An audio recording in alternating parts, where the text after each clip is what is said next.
ये है चिंटू। चिंटू एक छोटी चिड़िया थी। वो बहुत प्यारी और चंचल थी। उसके पंख नीले और पीले थे। ये रंग उसे और भी सुंदर बनाते थे। चिंटू हमेशा खुश रहती थी और चहकती रहती थी। उसकी चहचहाहट से पूरा जंगल गूंज उठता था। उसके दोस्त थे तोता, गिलहरी और तितली। ये सभी दोस्त मिलकर बहुत मस्ती करते थे। चिंटू का घर एक बड़े से पेड़ पर था। ये पेड़ बहुत पुराना और मजबूत था। वो अपने घोंसले में बहुत आराम से रहती थी। उसका घोंसला बहुत ही आरामदायक था। उसके घोंसले में बहुत ही मुलायम घास थी। ये घास उसे ठंड और गर्मी से बचाती थी। हर दिन चिंटू उड़ती और अपने दोस्तों से मिलती। वो सब मिलकर खेलते और गाते थे। चिंटू को उड़ना बहुत पसंद था। उसे आसमान में ऊंचा उड़ने का मजा आता था। वो आसमान में ऊंचा उड़ती और गाना गाती। उसके गाने से सबका दिल खुश हो जाता था। उसका गाना सुनकर सब खुश हो जाते थे। जंगल के सभी जानवर उसके गाने का इंतजार करते थे। चिंटू की जिंदगी बहुत मजेदार थी। वो हर दिन नए नए रोमांच का अनुभव करती थी। चिंटू को जंगल की हर कोने की जानकारी थी। वो हर दिन कुछ नया खोजती थी। चिंटू हमेशा अपने दोस्तों की मदद करती थी। उसकी मदद से सब खुश रहते थे। चिंटू और उसके दोस्त मिलकर गाना गाते। उनका गाना सुनकर पूरा जंगल झूम उठता था। रात को चिंटू अपने घोंसले में आराम से सो जाती थी। उसे अपने घोंसले में बहुत सुकून मिलता था।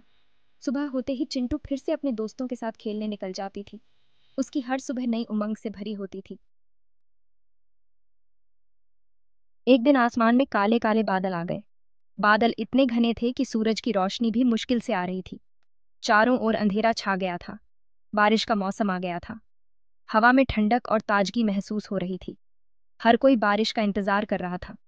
चिंटू ने देखा कि पेड़ पर पानी की बूंदें गिर रही हैं। बूंदें पत्तों पर टपक रही थीं और एक मधुर संगीत सा बना रही थीं।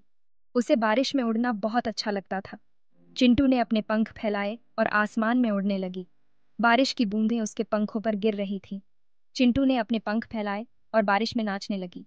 वह बहुत खुश थी और बारिश का आनंद ले रही थी। लेकिन बारिश तेज हो गई। बूंदें अब बड़ी और भारी हो गई थीं। हवा भी तेज चलने लगी थी। अब उसे समझ नहीं आ रहा था कि क्या करे। चारों ओर पानी ही पानी था और उसे कुछ भी साफ दिखाई नहीं दे रहा था। चिंटू का घोंसला बहुत दूर था और बारिश में देखना मुश्किल हो रहा था।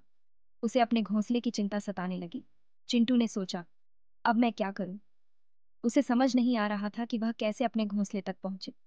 वो बहुत परेशान हो गई। उसे डर लगने लगा कि कहीं वह रास्ता न भटक जाए। उसे अपने घोंसले की याद आने लगी। वह सोचने लगी कि कैसे वह सुरक्षित अपने घर पहुंच सके। चिंटू ने हिम्मत जुटाई और अपने घोंसले की ओर उड़ने का फैसला किया। चिंटू ने अपने घोंसले की तरफ उड़ने का सोचा।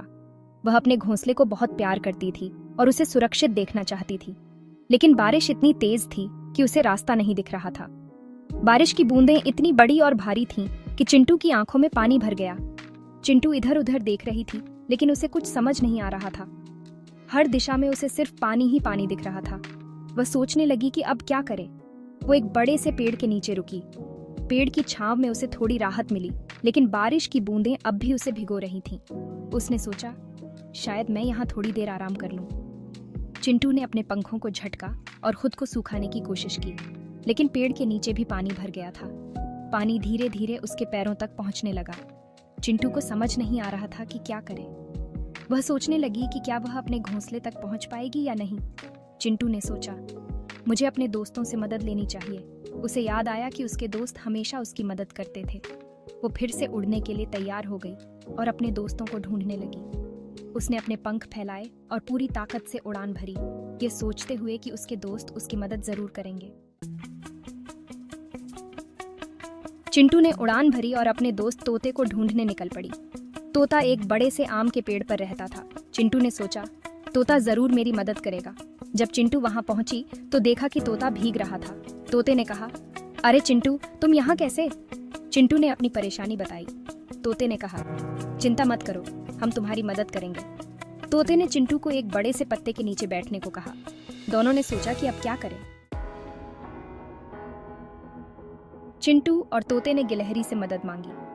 गिलहरी ने कहा, मैं तुम्हें अपने बिल में छुपा सकता हूँ। लेकिन चिंटू का घोंसला बहुत दूर था। गिलहरी ने कहा, हम सब मिलकर तुम्हारा घोंसला ढूंढेंगे। तीनों ने मिलकर तितली से भी मदद मांगी। तितली ने कहा, मैं उड़कर देखती हूँ कि तुम्हारा घोंसला कहाँ है।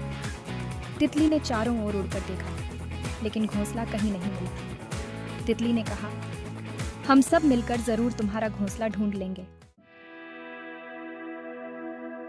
चिंटू, तोता, गिलहरी और तितली ने मिलकर घोंसला ढूंढने का प्लान बनाया। सबने मिलकर चारों ओर देखना शुरू किया, लेकिन बारिश बहुत तेज थी। चिंटू ने सोचा, शायद हमें किसी और की मदद लेनी चाहिए। तभी उन्होंने एक बड़ा सा मेढक देखा। मेढक ने कहा, मैं तुम्हारी मदद कर सकता हूँ, मेरे पास एक जादुई छाता है। मेढक ने अपना छाता खोला और सबको उसके नीचे आने को कहा। मेढक का जादुई छाता बहुत बड़ा था। सब उसके नीचे आराम से खड़े हो गए। मेढक ने कहा, हम इस छाते के साथ उड़ सकते हैं। सबने सोचा, ये तो मजेदार होगा। मेढक ने छाते को ऊपर उठाया और सबने उड़ान भरी। बारिश में उड़ना बहुत मजेदार था। सबने मिलकर चिंटू का घोंसला ढूंढने की कोशिश की। अचानक तितली ने कहा, मुझे चिंटू का घोंसला दिख रहा है। सबने खुशी से चिल्लाया। चिंटू का घोंसला एक बड़े से पेड़ पर था। सबने मिलकर चिंटू को उसके घोंसले में पहुंचाया। चिंटू बहुत खुश हुई। उसने अपने सभी दोस्तों का धन्यवाद किया। चिंटू ने कहा, तुम सबकी मदद से मैं अपने घर वापस आ गई। सबने मिलकर खुशी मनाई। अब चिंटू आराम से अपने घोंसले में सो सकती थी। उस दिन के बाद से चिंटू ने सीखा कि दोस्त सबसे बड़ी ताकत होते हैं। सबने मिलकर बारिश का मजा लिया और खुशी रहने लगे।